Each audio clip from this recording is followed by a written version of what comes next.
Hello, everyone, and welcome. It's so nice to see you all today on Facebook Live. Thank you so much for joining.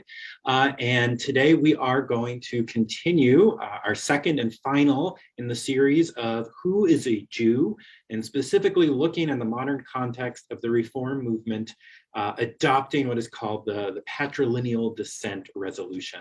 We'll go into what all these terms mean. So if that all was just like gobbledygook, that's okay. Well, hopefully this will all make sense by the end. So first thing I'm going to do, I'll share my screen, and I want to do a recap of our first session, which ought to be available as a recording. Okay, hopefully you can see my screen right now.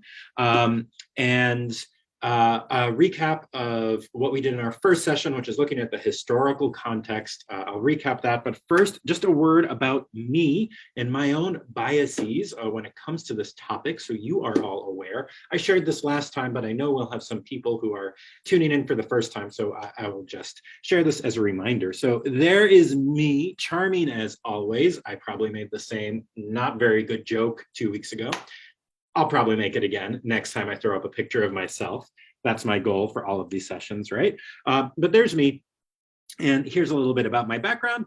Born to a Jewish father and a Catholic mother.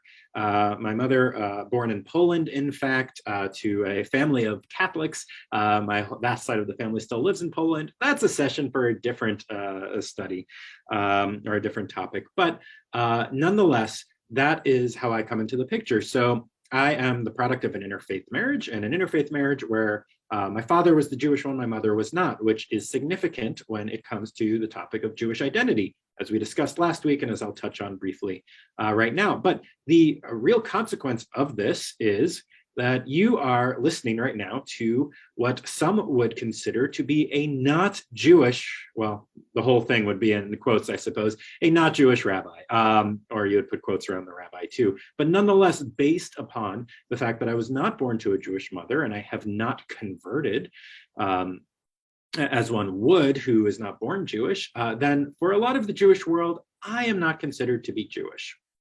Why am I sharing all of this? Because as I said last time that we met 2 weeks ago, that this is a touchy subject for a lot of us. And for folks who may find themselves in a similar position, I want you to know that, well, you're not alone, obviously. There are millions that fall into this category, or at least hundreds of thousands.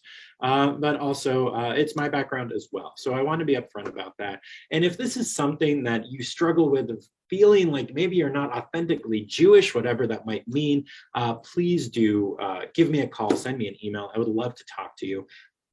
Last thing about me before we get into it, it's certainly something that at different points in my life I've struggled with and asked myself the question, well, should I, even though I'm Jewish, should I convert just so I can get beyond this? And my decision was no, that I'm not going to do that. And I'm happy to talk through the process. That doesn't mean that has to be the decision for you, of course, but I'm happy to talk about my rationale and why I am the way I am. But that all being said, let's just quickly review last week, a summary from part 1 or last session 2 weeks ago. So patrilineal descent, these are the terms that get thrown around, patrilineal and matrilineal descent. Patrilineal, father, means follows the status of the father. So if I'm Jewish because my father was Jewish, for example. Matrilineal descent, obviously the opposite, would follow the mother. Let's get to how that's significant. So the Torah, if you read the accounts of the Torah, or you just read the Torah, you'll see that the Torah follows patrilineal descent, meaning that, or it appears to follow patrilineal descent. And I throw in that word appears because the Torah doesn't really seem to know what these terms are, or think about them too hard, or like define them. So, it's not an intentional choice on behalf of the Torah, but, if we're trying to like find a pattern here, patrilineal seems to be the one that follows, meaning it's based upon what your dad is. In many examples, Israelite or Hebrew men, we can't really call them, or we can't call them Jewish because that's just anachronistic for the time of the Torah. So you could say Israelite, but before that, Hebrew.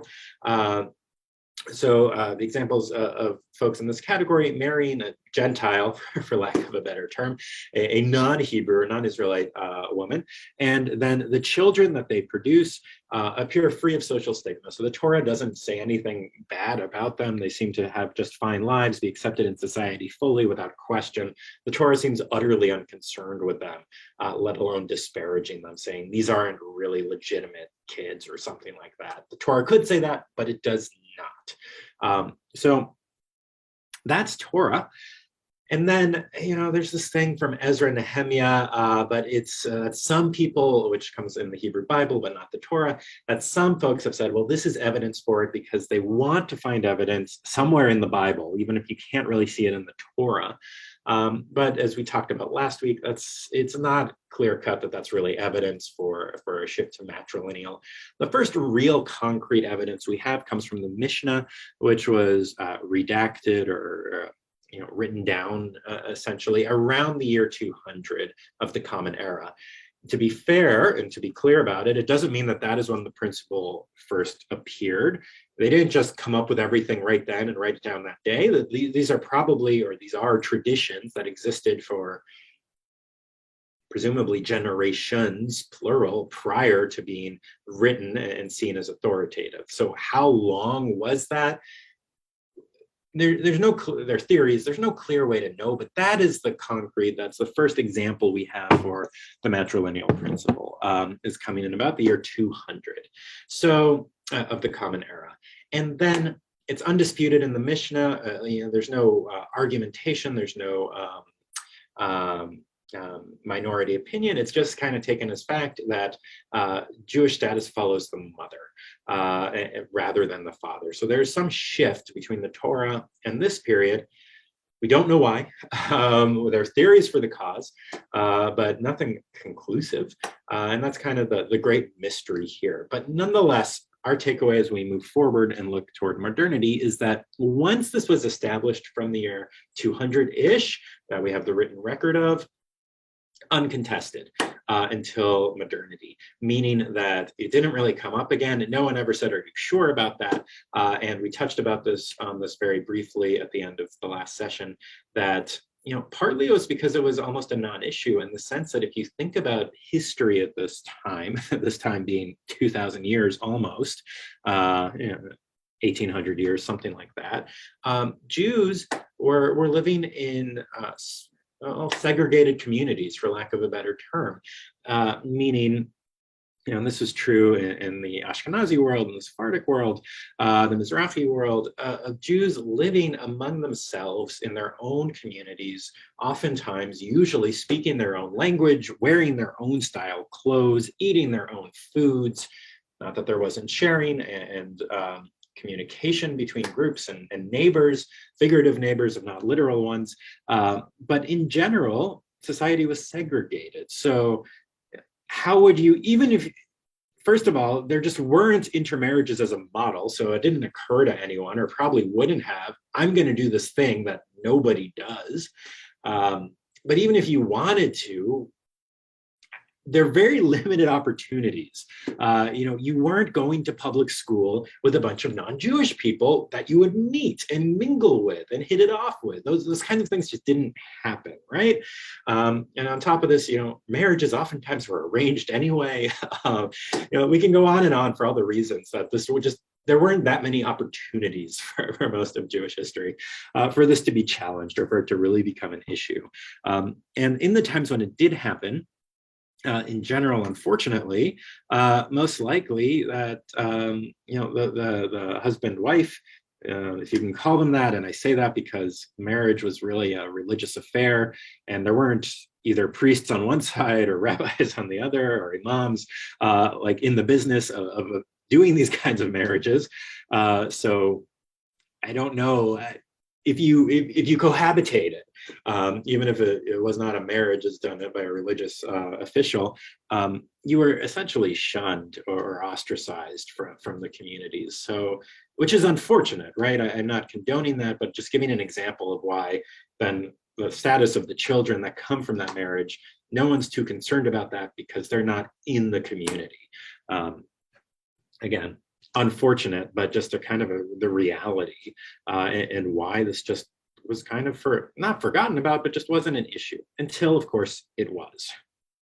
Okay. Oh, sorry. Here are some things there. And now we're going to jump ahead. And of course, in between that and 1983, there's what's called emancipation of the Jewish communities. I'm focusing on Europe in particular here, of being invited to become citizens of their lands and to, be part of the larger society and, leave the ghetto, leave the shtetl, go to the universities, have jobs in the fields that, traditionally where Jews were excluded from. And so you have all of this mingling and connections and opportunities to be a part of the world. And of course, with that comes the opportunity to meet someone. And so that's what happens, is that these kinds of marriages start to appear. And now that there's really a possibility for it. And with the rise of the modern nation state, then of course you can get married, depending on the state, by someone who isn't a rabbi or a priest or an imam. You can go the cliche of going to the county courthouse or wherever, city hall, and it'll be some bureaucrat behind a window who will just take your $17 or whatever, put a stamp on the paperwork, and poof, you're married. So that becomes possible. All right, so here we're going to go to the 1983 principle, and then we'll backtrack a little bit. And so here it is.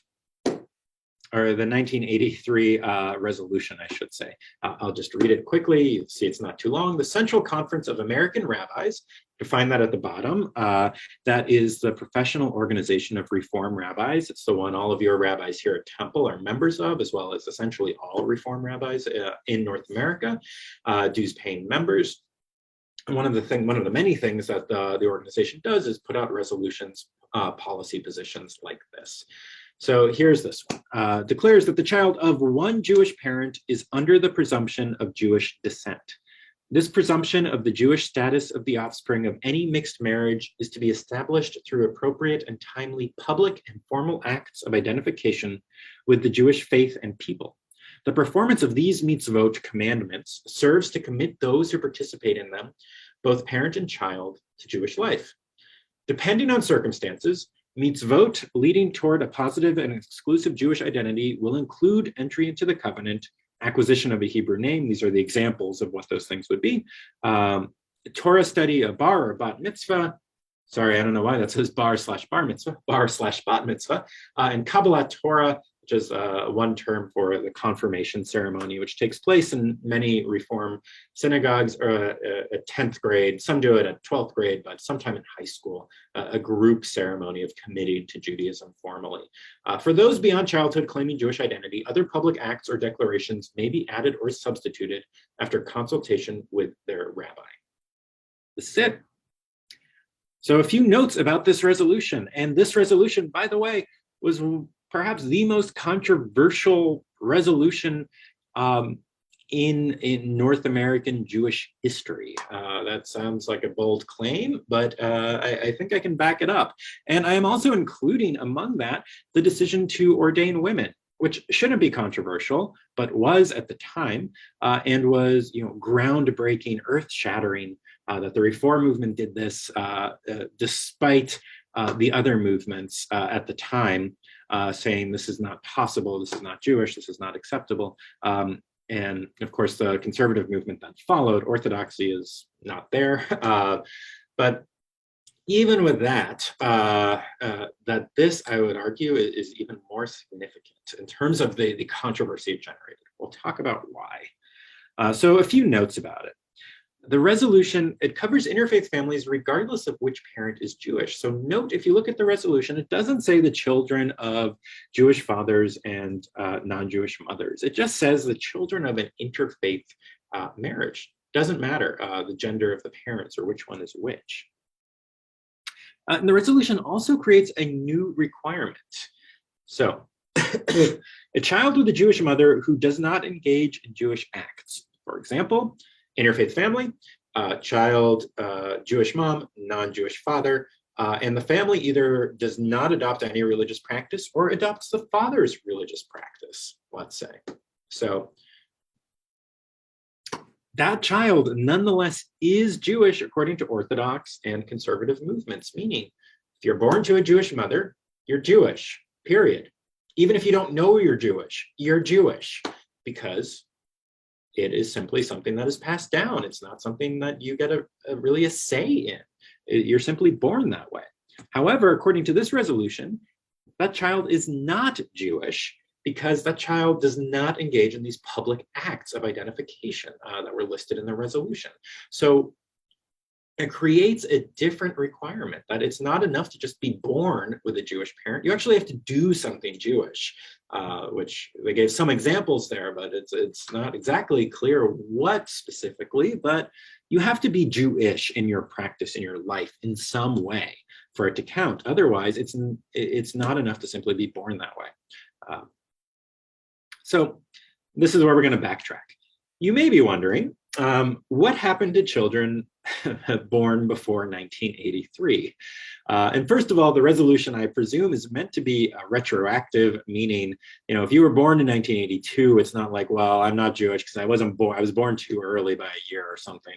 No. It's saying like, this is how we see these people in our community, regardless of when it was. But the question is, if you were a child under these circumstances born in 1954, what happened to you, or how did that work? How did the synagogue treat you?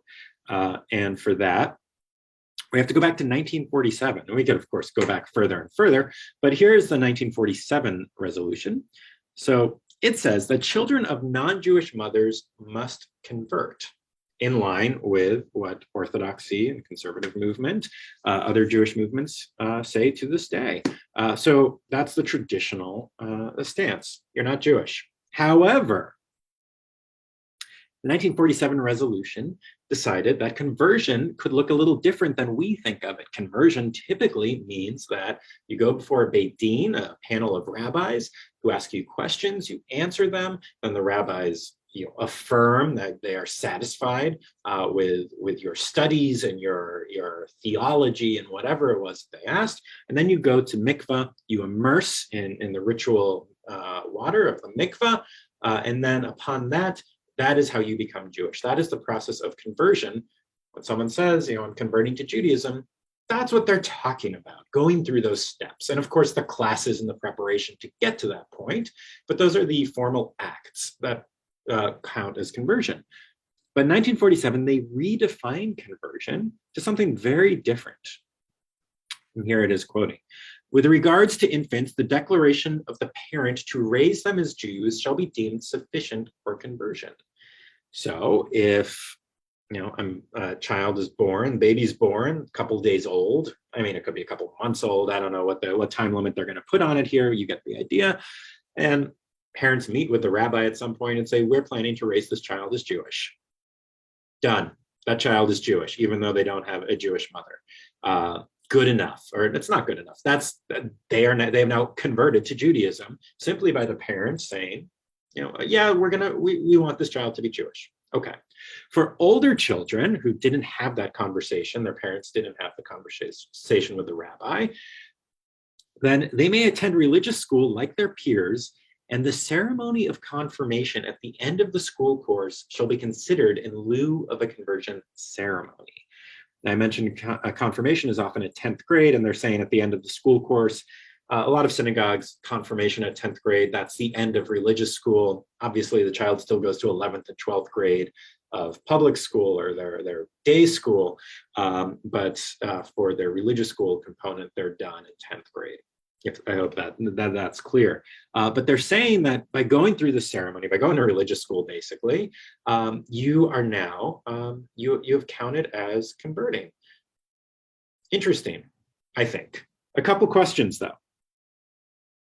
When you treat confirmation as conversion, and again, confirmation is something everyone does, or at least it's offered to everyone. It's not a special class for the kids, students who may find themselves in this circumstance. Everyone does it, and it's not conversion. Confirmation ceremony is meant to really, it's modeled after Christian practice, but of confirming your faith, of saying, yes, I had a bar, a bat mitzvah when I was younger. And at this time, historically, Reform Judaism was still unsure of the bar bat mitzvah, in part because they felt 13-year-olds weren't quite old enough to make that commitment. So they decided sophomores in high school, that's the time to go. We could talk about that, but that was the decision, that there's a heightened level of maturity at that point. So confirmation is going to be the time where, as a class, it's a public ceremony where the whole class of students that year, commits to leading a Jewish life going forward. And some of them are converting to Judaism at the same time. But some questions. Does the 10th grade student know that they are converting? And does the 10th grade student know that he or she was previously not considered Jewish prior to this ceremony?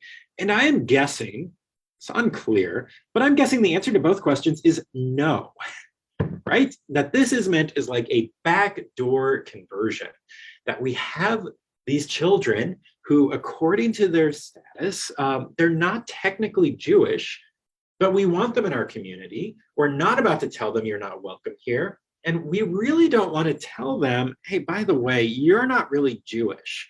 So how can we get them in a way that's respectful, that's not embarrassing them, and that will make us satisfied? And this is what they go with, that we are going to quietly convert you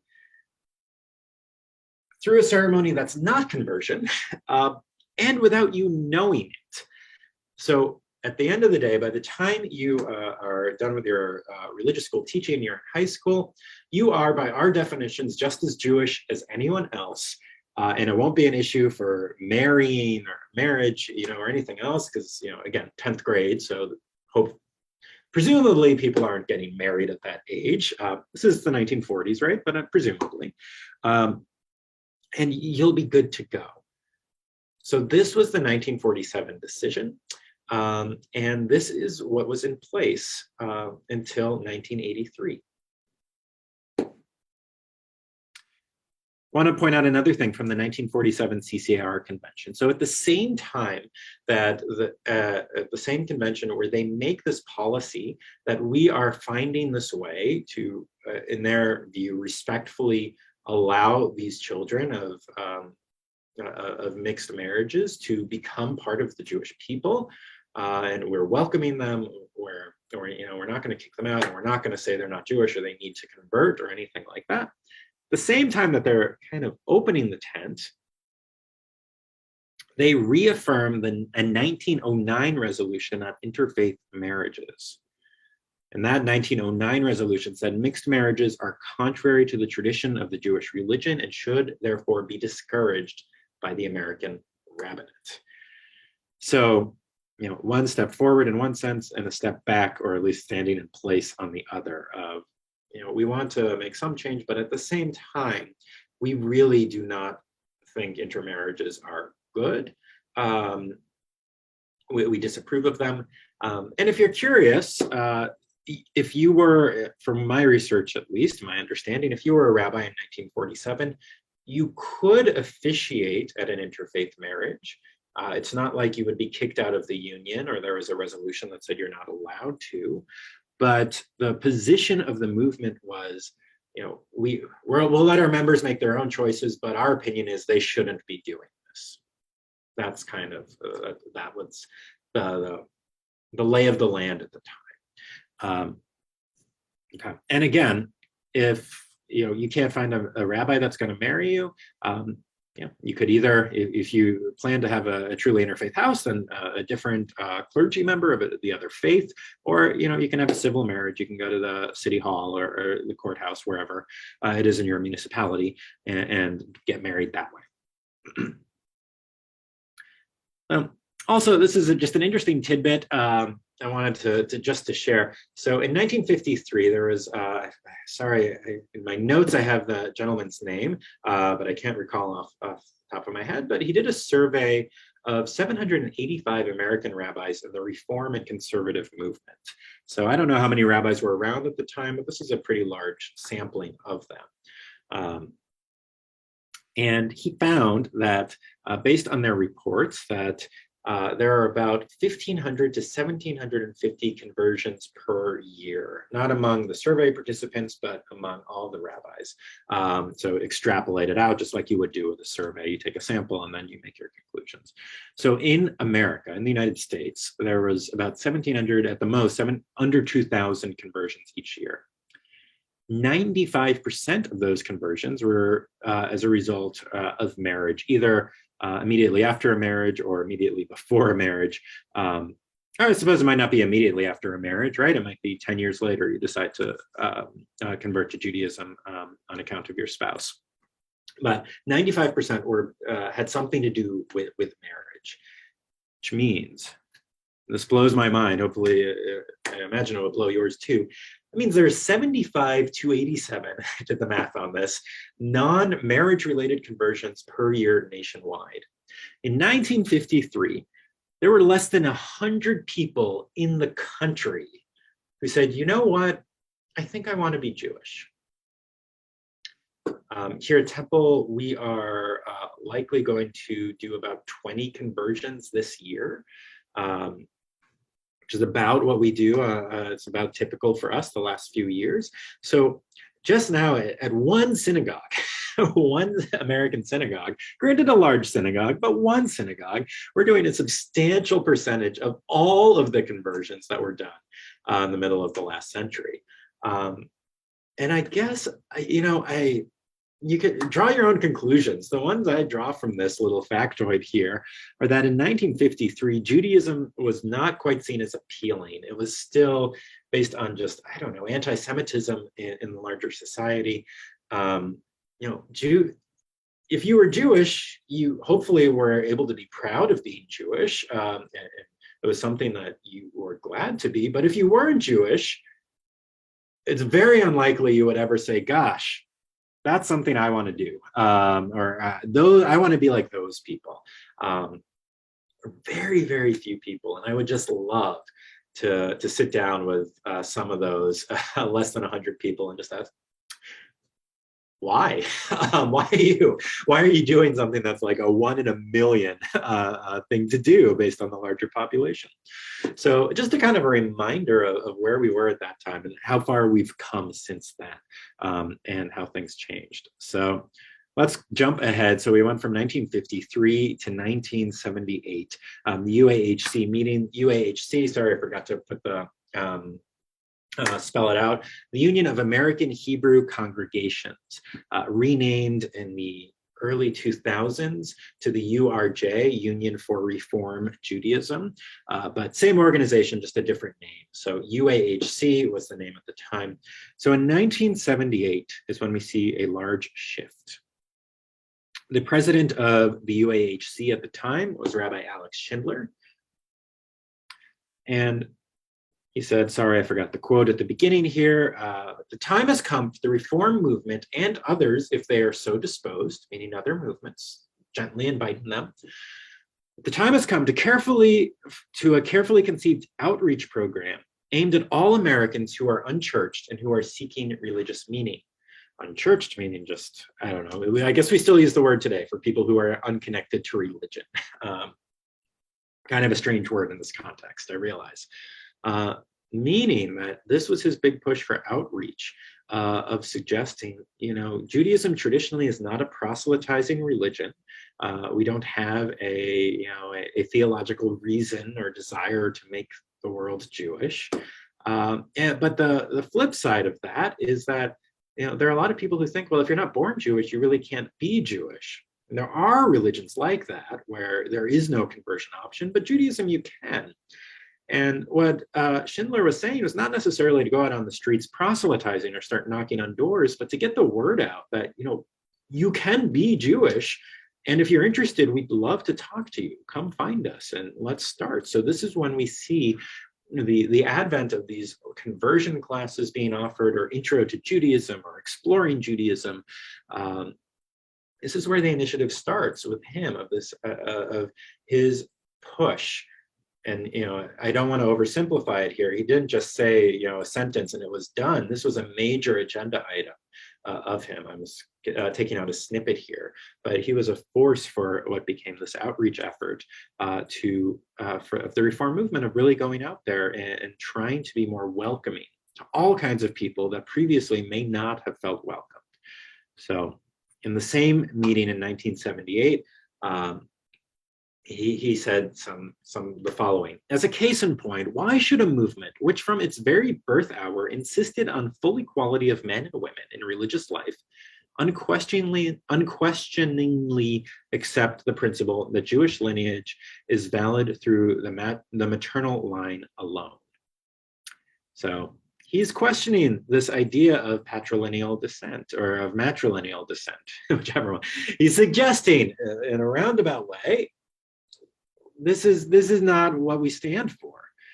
And so he goes further. In fact, a case can be made that there is substantial support within our tradition for the validity of Jewish lineage through the paternal line.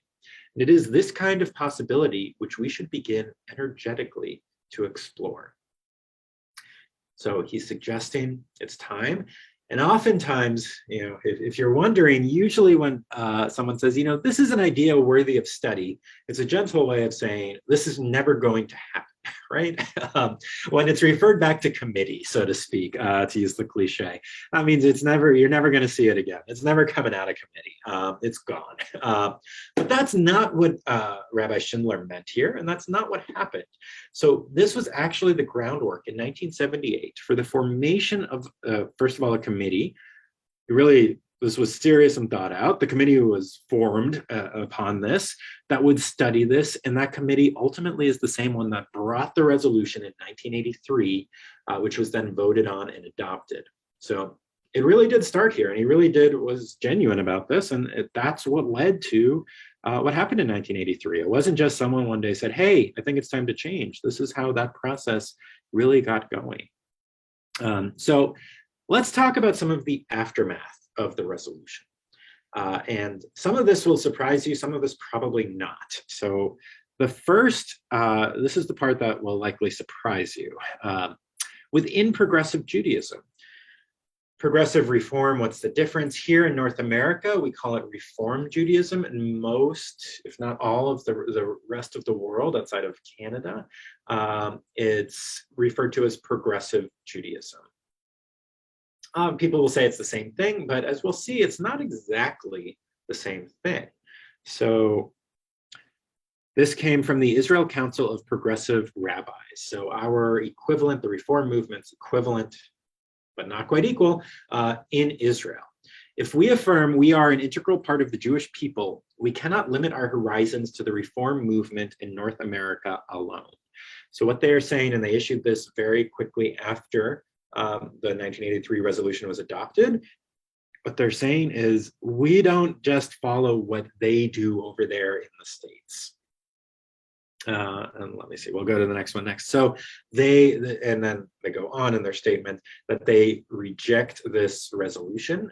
They will not abide by it. And I should have double checked. As of a few years ago, I don't know if it's changed, but that the Israeli movement for progressive Judaism does not accept patrilineal descent, at least as of a few years ago. And I'm sorry, I need to be careful, because if that's no longer correct today, I don't want to say anything incorrect. But you can Google it and let me know if you find otherwise. But at least as of a few years ago, their position was the same as it was in 1983, meaning no, we accept matrilineal Judaism only. Another example, we meet people sympathetic to us, meaning sympathetic to the liberal, another word for progressive here, sympathetic to our brand of Judaism. And I'm afraid that those who might join us would not do so if we embrace patrilineality. They would say, look, they don't even know the most basic Jewish traditions. And this comes from the president of the liberal Jewish movement of France.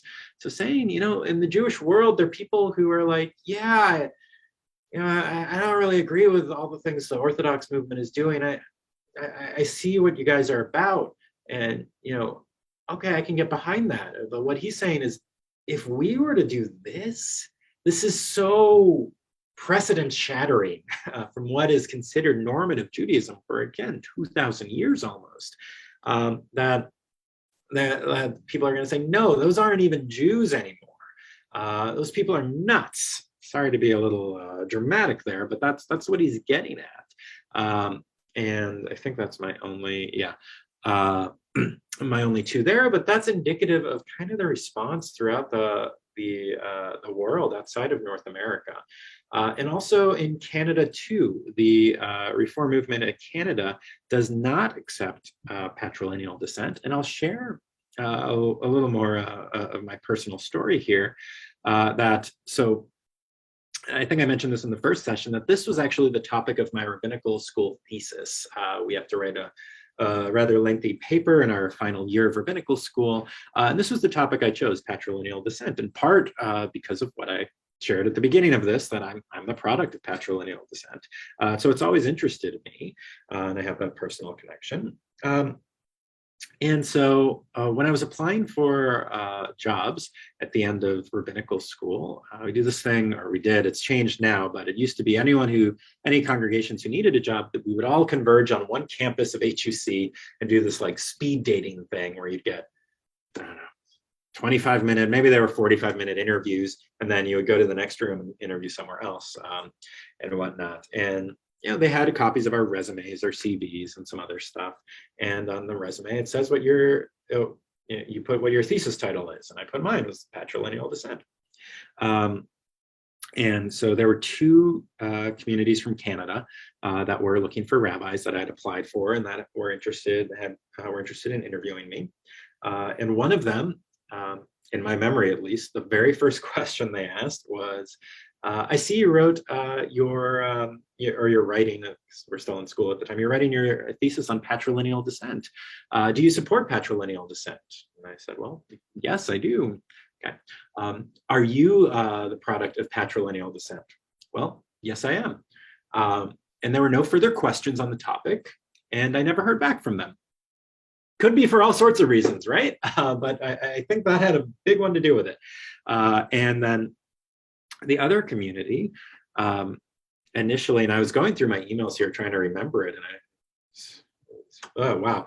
And I'll share this, I won't say who they are, and I don't mean this in any way disparagingly, but they had initially decided, based upon the fact that I was a patrilineal Jew, that they were not going to consider me for further after this first interview.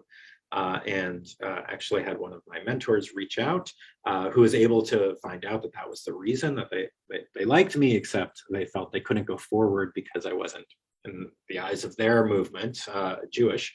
So he kind of played an intermediary, and we got to this kind of bizarre, this resolution of, I was planning at the time, at the end of rabbinical school, like a lot of my classmates, I was going to mark that occasion by going to mikveh, which, you can go to mikveh for all kinds of things that happen in life. And we have one right here, or that is at Beth Shalom, that we have access to. And if you're interested, please talk to one of the rabbis here, Sally Rosenberg. Hey, Sally, if you're watching, who runs or co-teaches our Embracing Judaism class, and also really runs the mikveh at Beth Shalom.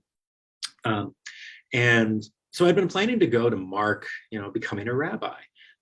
And so this rabbi, my mentor, had negotiated this kind of compromise where I was going to go to the mikveh, which I'd been planning to go to anyway, and mark my end of rabbinical school. And they were going to understand my immersion in the mikveh as my conversion, that I was not considering to be a conversion, but they would consider that as my conversion, and we would be all set. And therefore I would be Jewish.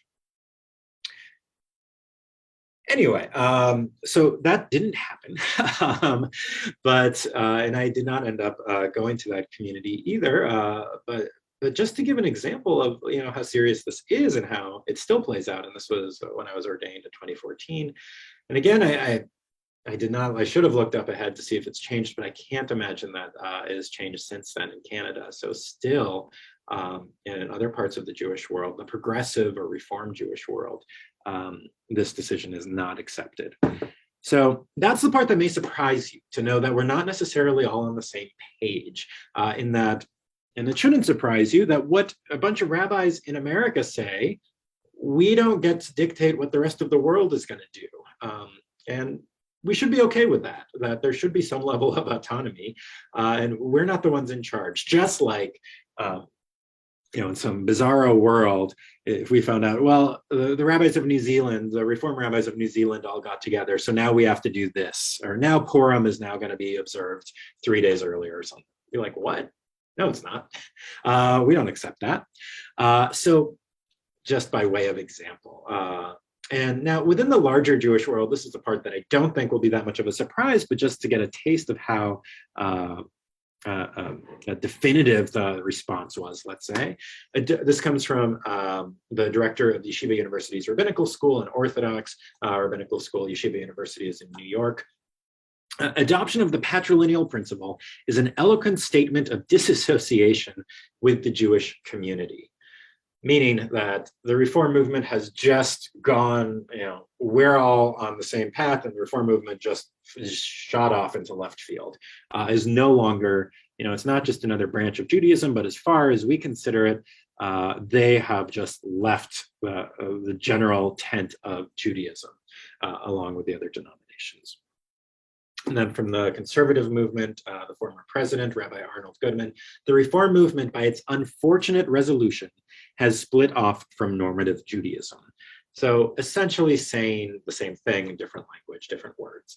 And the conservative movement, a few years later, felt the need to, because they were like, well, I don't want anyone, or we don't want anyone to think that we're thinking this way too. So they reaffirmed that they only accept matrilineal descent and that they reject patrilineal descent. Again, a decision that still stands today. I will point out, I didn't have the quote here, but the Reconstructionist movement, which is a smaller movement, there was an essay from one of their leaders that said, what's frustrating, I don't know what his words were, frustrating, surprising, disheartening, is that we, the Reconstructionist movement, we accepted this, we accepted patrilineal descent in 1968. Right? So like, what is that, 15 years earlier? We accepted it in 1968 and nobody noticed, meaning that when the Reform world did this in 1983, it was national news, even in the non-Jewish world, let alone the Jewish world. This was just earth-shattering. It was the talk of the town for years. But when the Reconstructionist movement did it, no one noticed. No one. There was no uproar. The head of Yeshiva University, as far as I know, did not come up with some dismissive statement on what Reconstructionism had done. It was just completely under the radar.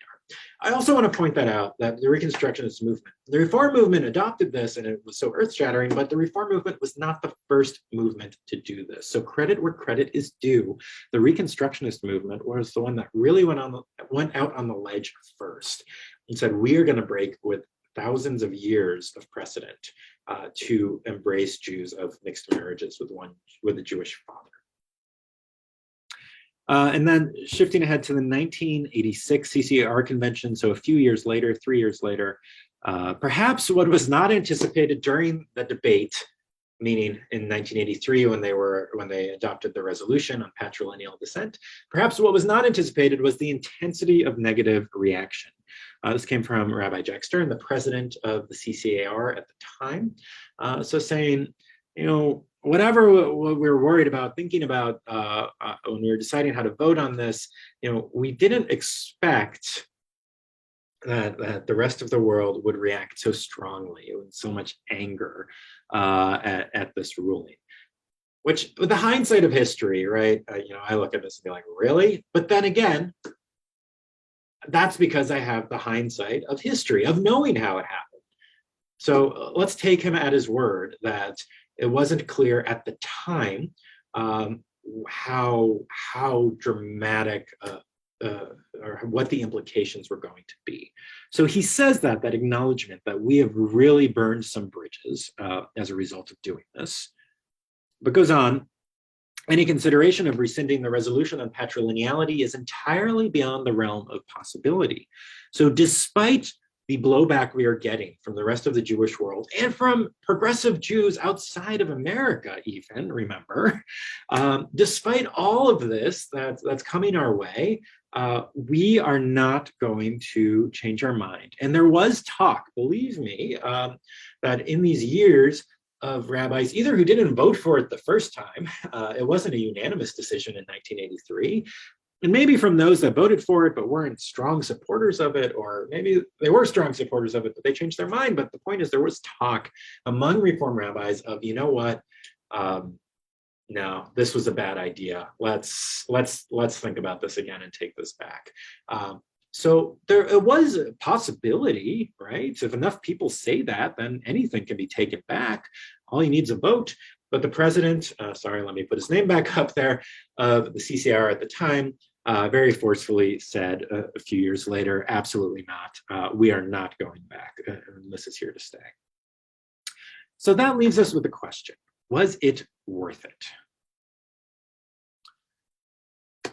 And as a reminder, the 1947 resolution allowed for a quiet conversion through essentially religious school attendance. So in lieu of a Beit Din and a mikveh, we're going to just use your attendance forms from religious school. And simplifying there, but that's basically what they were doing. And we're going to say that that is equivalent to conversion, or that is conversion. Which doesn't look like conversion, but we now call that conversion. And we're not going to tell the kids, we're not going to tell the parents, no one's really going to know.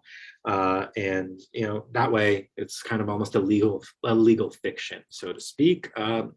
We've now solved this problem of kids who we don't technically aren't Jewish, but we have found a way to make them Jewish without putting any hindrance on them or any burden on them. They're not even going to know.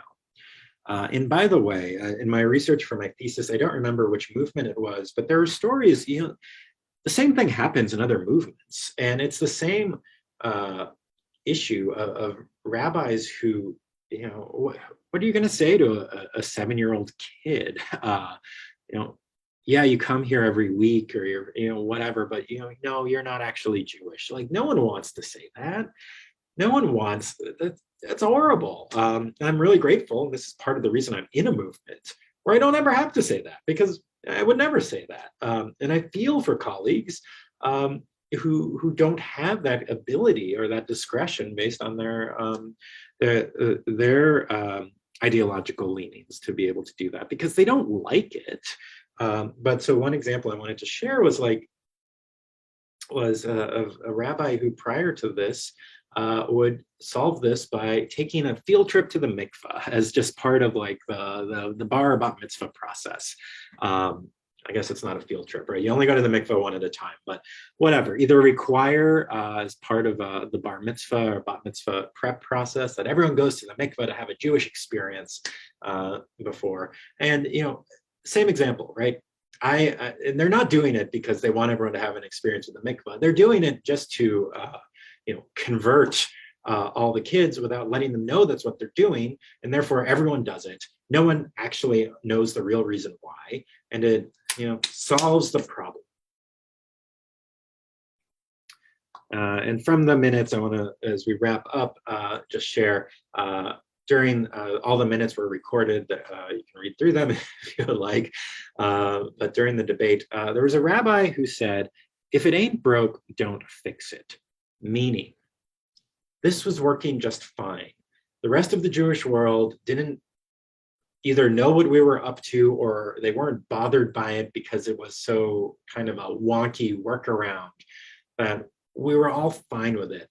And at the end of the day, the kids coming out of our religious schools were seen as just as Jewish as everyone else. There were no questions. They had no issues in their life as a result of this, unless they try to marry an Orthodox person or they want to make Aliyah to Israel. Or, I can think of a few other things where maybe they actually would be in for a rude awakening to find out, wait, despite all of this, no, someone's going to tell them later in life, you're not Jewish, and they're not going to have any, they won't understand what's happening or why, or how they could get through religious school without anyone mentioning this to them. But in general, for the vast majority, they're not going to have any issues. So the rabbi says, if it ain't broke, don't fix it. And this has the benefit, if we stick with this, of not having the rest of the Jewish world hate us. So, and you may be sympathetic to that. It's pragmatic. It was working just fine, or seemed to be working fine for 40-something years. But then what is the issue? Or why?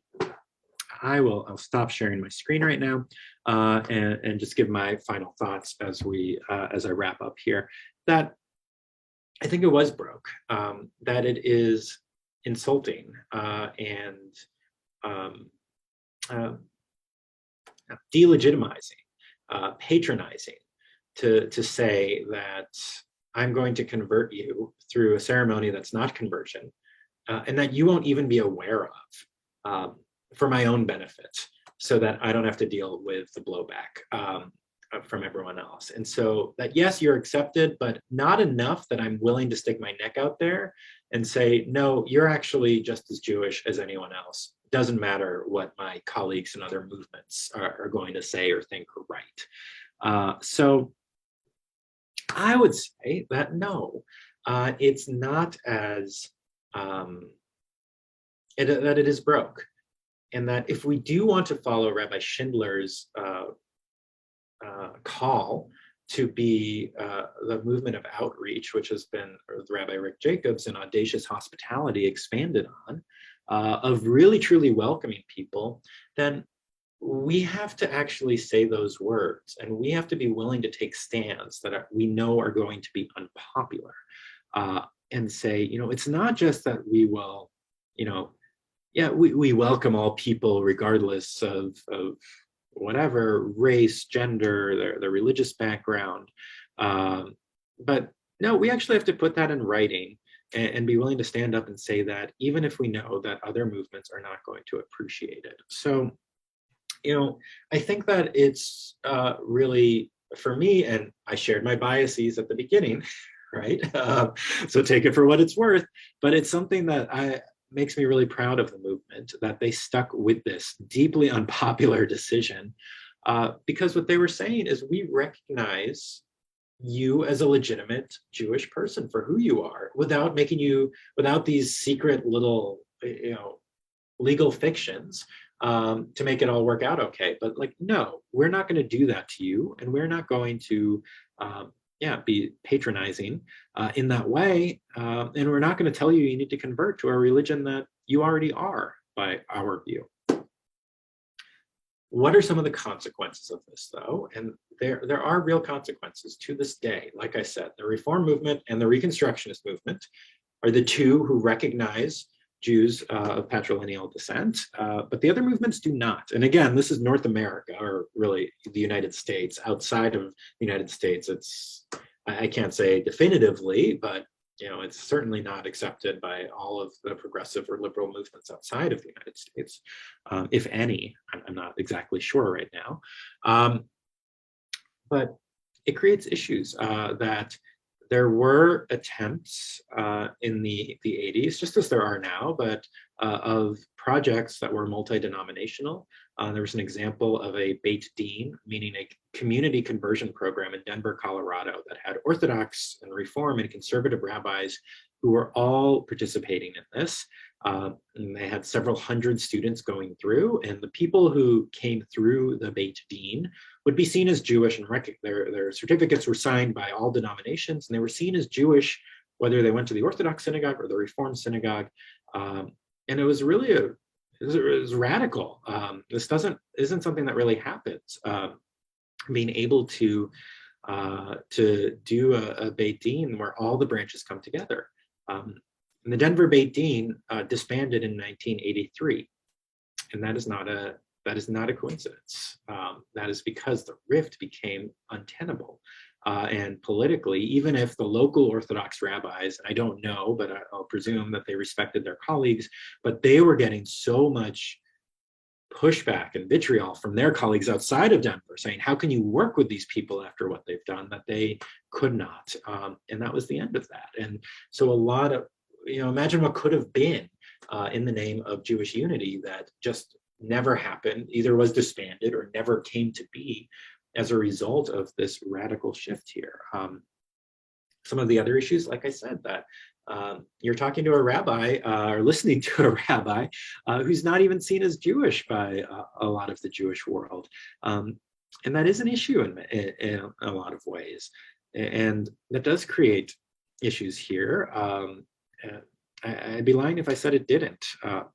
But that's the consequence for standing up and for doing something that will be unpopular and not accepted by others. But at the end of the day, ultimately, I think that it's something that we ought to be proud of by the reform movement.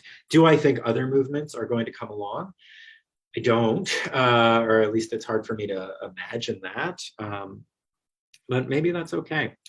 I don't know. I'll leave you with that. But to wrap up, thank you for joining me on this journey for the last 2 weeks. And if you, like I said at the beginning of our hour together, if you have some things you're trying to work through with your own Jewish identity, your own Jewish status, either related to patrilineal, matrilineal, or not, I would love to talk to you about it. It's not my job to tell you what to do or tell you if you're Jewish or not. I'm going to tell you you're Jewish, likely, but still.